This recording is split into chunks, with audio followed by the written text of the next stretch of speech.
Παιδιά, σας φέρνω πάντα στα καλύτερα.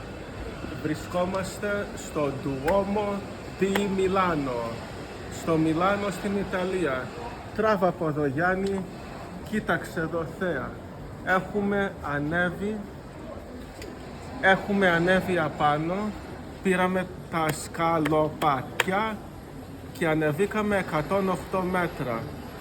Τώρα, αυτή εδώ η Καθολική Εκκλησία πήρε περίπου 600 χρόνια να χτιστεί. Από το 1386 μέχρι το 1965. Κοίταξε εδώ,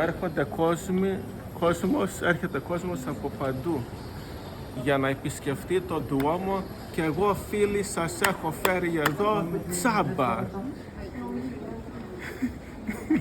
Όπως κάνουν οι Ιταλοί με το χεράκι τους. Λοιπόν, 108 μέτρα, ήταν λίγη ταλαιπωρία, αλλά ο Bolt τρέχει τα 100 μέτρα σε λιγότερο από 10 δευτερόλεπτα. Μόνο ο Τζαμαϊκανός ο Bolt θα μπορούσε να τρέξει εδώ πάνω. Τι άλλο μπορώ να σας πω. Όλοι φωτογραφίζονται, βλέπουμε ανθρώποι που θέλουν να είναι influencers, άλλοι ήδη είναι influencers, αλλά εγώ είμαι πάνω από αυτούς τους influencers, γιατί όλοι με κοιτάζουν.